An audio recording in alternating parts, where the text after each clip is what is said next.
Hey guys, we're working on the shop site today, and we got the old Massey Ferguson stuck. Anybody think that little diesel tractor to pull it out? Yep, did the job. We're buried up pretty good where the hydraulics wouldn't pull it out. You can see it was all the way, well, the hole's deeper than what it looks like, but it was all the way down on the back end there. There's another one, that one's about 2 foot deep. But we got it pulled out. Tractor to the rescue. Alright, we're almost getting enough cleared in here where we can start building. This is going to be roughly the corner of the shop, and then hopefully today we're going to continue on and get this little triangle piece cleared out right there, and then we'll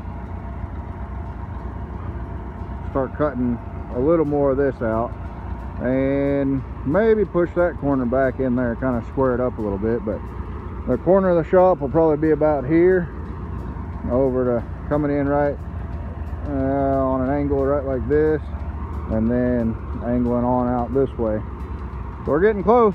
But yeah, we got the little tractor running good today. Caleb's done good with it. He had the blade out here, the scraper blade, I guess you call it, and had that out, and he's been leveling the shop side off. Finally the rain quit and we've got some decent dry weather, but there's still some holes in here. We got the backhoe stuck in the last, like a month or two ago, and the truck stuck in, so they're still pretty deep and smushy. But Caleb's been skidding logs out of the way with the tractor, pulling them over in there.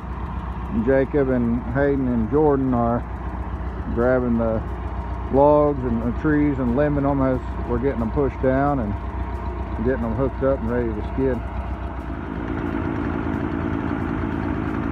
I was pulling some logs out of this brush pile. We just started pushing and just kind of pushed everything up in a pile, and now we're trying to get the logs separated from the brush.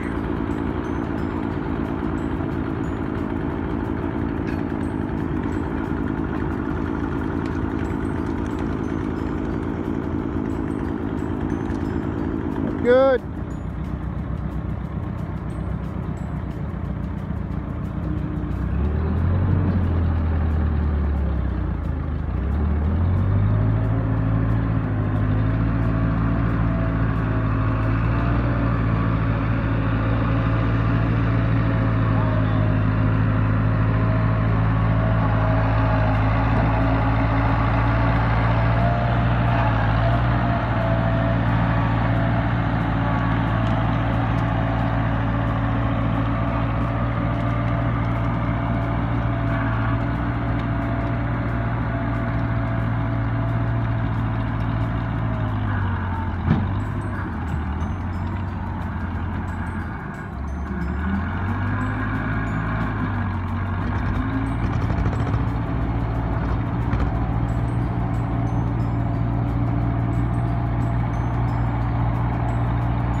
here's our progress that we made.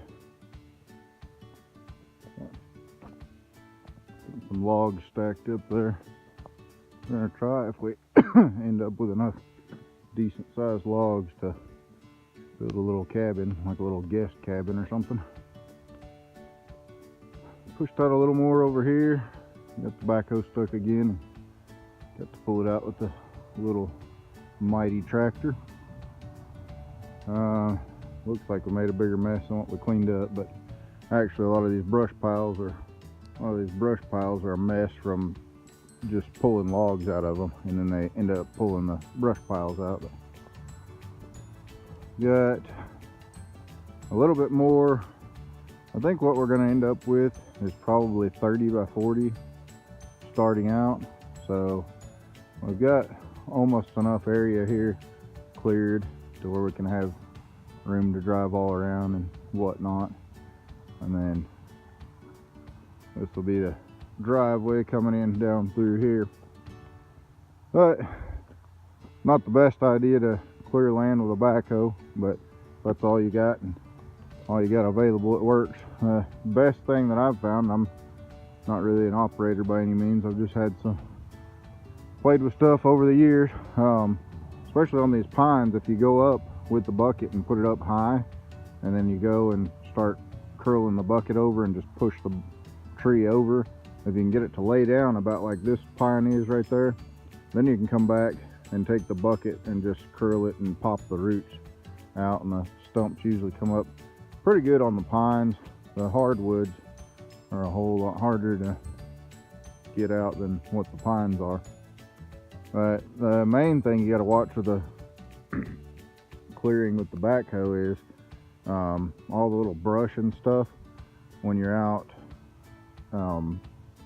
going back and forth, a backhoe's not as protected underneath as what a dozer would be, so it's real vulnerable underneath. You got to watch that you're not catching any sticks coming up and poking your tires, or coming up and catching your hydraulic lines or your power steering lines or anything like that.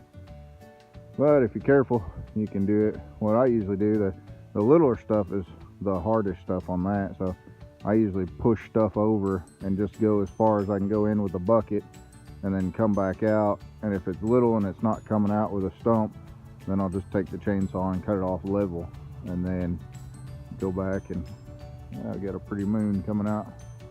But yeah, then go back and scrape it all up once it's loose, and that way the stobs aren't poking up and poking underneath of you and tearing stuff up.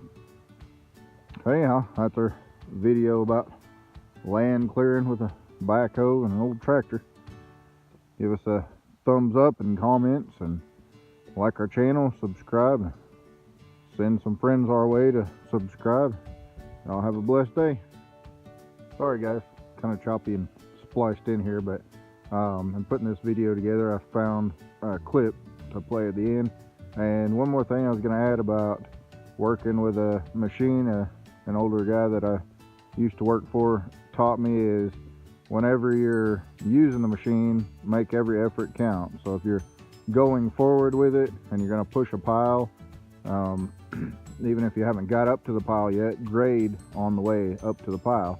And then when you get done pushing, like your brush pile or windrow or whatever, go ahead and turn your blade and back blade when you're backing up again. And that way, every effort that the machine makes, whenever the machine's traveling or doing anything, you're making the machine work for you, and you can be a lot more efficient that way. All right, have a good day or good night.